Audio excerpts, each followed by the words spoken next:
Muling inihirit ng Labor Department sa IATF na paikliin ang quarantine period ng mga umuuwing OFW. Ang tugod dyan ng IATF sa report na ito. Simula ng magkapandemya, mahigit 1 milyon na ang nagbalikbayang Pilipino. 80% sa kanila mga OFW. Sa pagdaya ng OWA, 2,000 OFW kada araw ang dumarating sa bansa. Diretso sila sa mga quarantine facility at mananatili roon ng 10 araw. Ang Labor Department gustong iapela muli sa IATF na iksian pa ito kahit hanggang 5 araw. Uuwi lang para mabisita yung kanilang pamilya. Usually, bibigyan sila ng 1 month, 1 month vacation. Kung ipa-quarantine mo yan ng maximum of 10 days, plus yung travel nila, abutin na lang ng 15 días ang ang kanilang bakasyon. Yan ang pinakuusap ko. Kapag nabakunahan na, pagdating, iswab mo na. At pagka naging negative, pauwin mo na.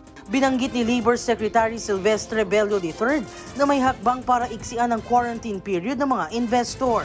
If you can do that to investors, itong mga OFWs natin, mas malaki ang investment nila. They're talking of billions na binibigay sa ating ekonomiya. Kaya hopefully mapakinggan tayo ng IATF. Paliwanag ni Secretary Carlito Galvez sa pagdinig ng Senado. Binigyan ng exemption ng IATF are highly technical people. Basically yung pinapayagan lang natin ay very limited number, highly exceptional, technical, at saka yung high profile in terms of business investment. Bilang po, konti lang po yun. Actually, mabibilang po natin sa kamay po natin.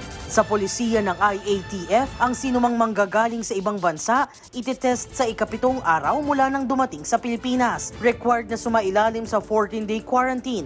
10 araw mananatili sa quarantine facility at kukumpletuhin ang nalalabing araw sa kanilang bahay o LGU kung walang sintomas o negatibo sa COVID-19. Mas maiksi naman ang required para sa mga nabakunahan na.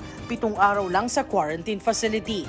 Nito lamang Abril, inirekomenda na rin ni Bello ang pagpapaiksi sa quarantine period. Malaki na raw kasi ang gastos ng gobyerno. Sabi ng Pangulo noon, hindi pa siya handa sa kompromiso sa gitna ng banta ng hawahan, lalo pat may banta ng mga variant mula sa ibang bansa. May isa lang na makalusot. Manganak siya ng marami. Sabi ni Bello, pinag-aaralan pa ng IATF ang rekomendasyon.